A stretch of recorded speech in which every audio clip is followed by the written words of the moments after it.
Bonjour, saviez-vous que la prière est magique? Elle peut tout changer, mais seulement si nous savons comment nous en servir. Dans le judaïsme, c'est le seul moyen que Dieu a mis à notre disposition pour pouvoir obtenir ce dont nous avons besoin. Il n'y a pas d'autre moyen. Et la prière n'est pas en soi un simple rituel mécanique. C'est une force réelle capable de transformer la réalité. Vous comprenez un petit peu le sens que cela a. C'est-à-dire que des mots peuvent changer une réalité physique.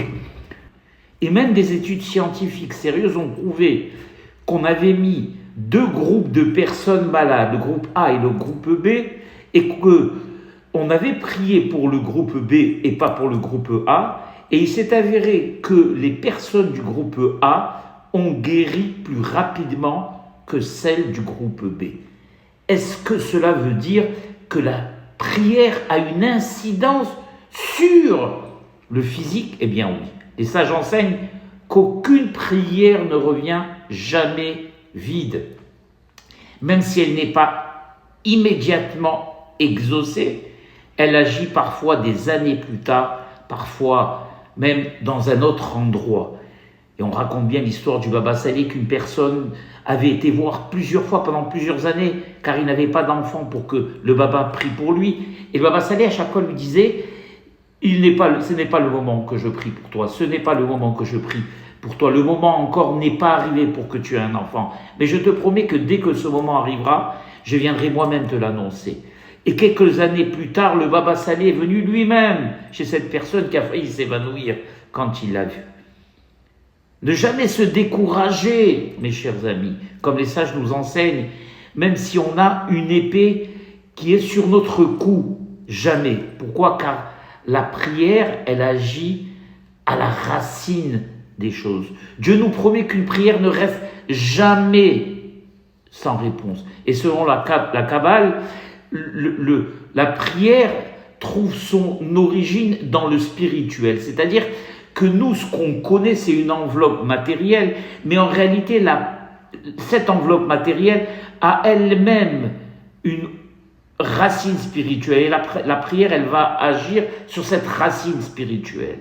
Et c'est pour ça qu'elle peut réellement, la prière, changer les choses. Car si on répare cette racine spirituelle, automatiquement, eh bien, cela va se répercuter sur la racine matérielle. Mais il faut y croire à cela. Et le Talmud nous rapporte que deux personnes malades ont prié. Une a été guérie, l'autre non. C'est Rabbi Meir qui nous le ramène. Pourquoi? Quelle est la différence entre les deux? Les deux ont prié. Une a été exaucée et a guéri, l'autre non.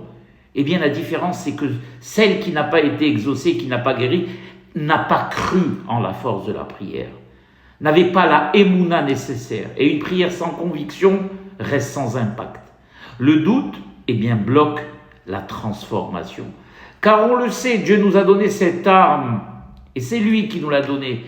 Et donc elle est forcément liée à la émouna qu'on a en lui. Et en réalité, la prière n'est pas seulement quelque chose qu'on va utiliser pour être efficace, elle est nécessaire, obligatoire, comme nous l'explique le Nefesh HaHaim, Rabbi Haïm Volojin.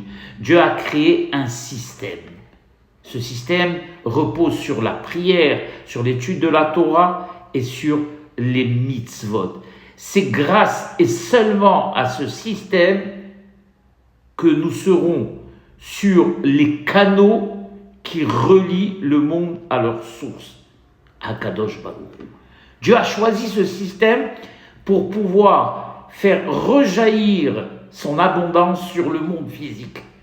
Et de la même manière que le corps a besoin de nourriture pour retenir l'âme, car l'âme sans nourriture s'en va, quitte le corps. Le monde également a besoin de la prière pour rester connecté à Dieu. Dieu l'a ainsi décidé. C'est normal et c'est pourquoi il ne suffit pas de penser la prière, il faut aussi la prononcer. C'est une loi, une halakha. Quelqu'un qui lit des yeux la prière ou qui la pense, qui ne la prononce pas, eh bien, n'est pas exempt de cette prière, ne s'est pas exempté. Dieu a besoin de la parole, du dibour, n'est-ce pas? C'est ce système qu'il a institué dans le monde matériel. Et c'est pour cela qu'on doit prononcer les mots, et non seulement prononcer, mais croire en ce que nous disons.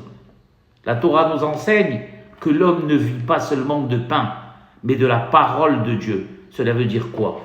Cela veut dire que le pain est seulement une couverture naturelle, mais en réalité, c'est Dieu qui décide du temps que cette personne va vivre. Le physique n'est qu'une façade, la vraie vie vient d'en haut. Et donc, pour pouvoir agir sur cette vraie vie, eh bien, il n'y a que la prière.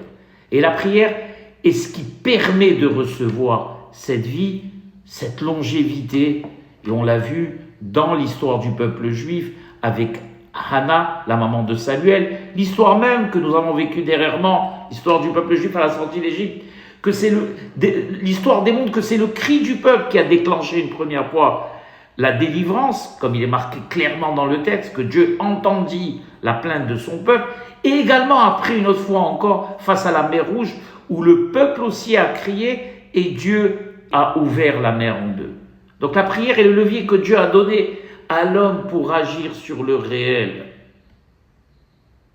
Et souvent, c'est dans les moments de faiblesse que ce lien devient le plus fort. Et c'est pour cela que Dieu va choisir, on va dire, des méthodes ou des déboires pour ramener la personne à s'interroger.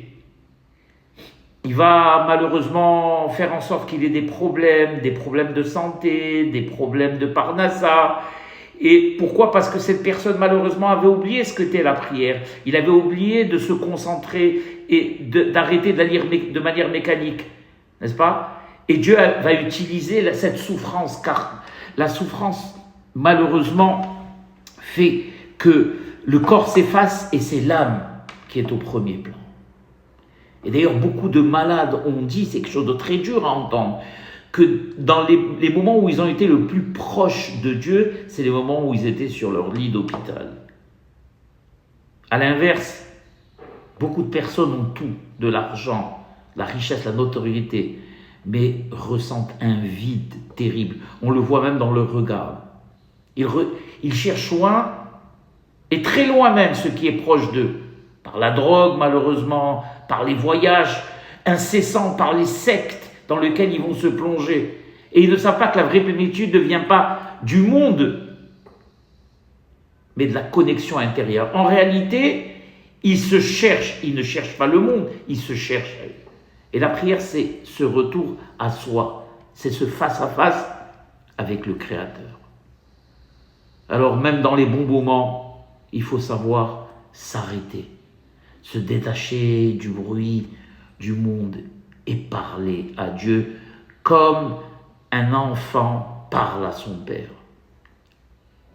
Comme cet enfant qui se jette dans les bras de son père avant de demander. La prière commence également par l'amour. Et puis ensuite, par les 19 demandes, n'est-ce pas? Dieu l'a structuré ainsi, plus exactement, les sages l'ont structuré ainsi.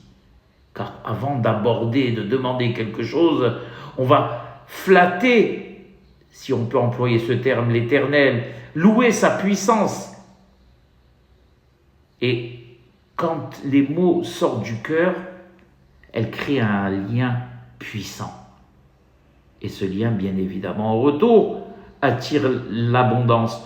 Plus notre prière est profonde et plus en retour, eh bien, nous recevrons de l'Éternel. C'est pour ça qu'il est marqué que Dieu aspire énormément à la prière des justes. La prière, elle change ce que nous sommes et la réalité également qui nous entoure. Voilà.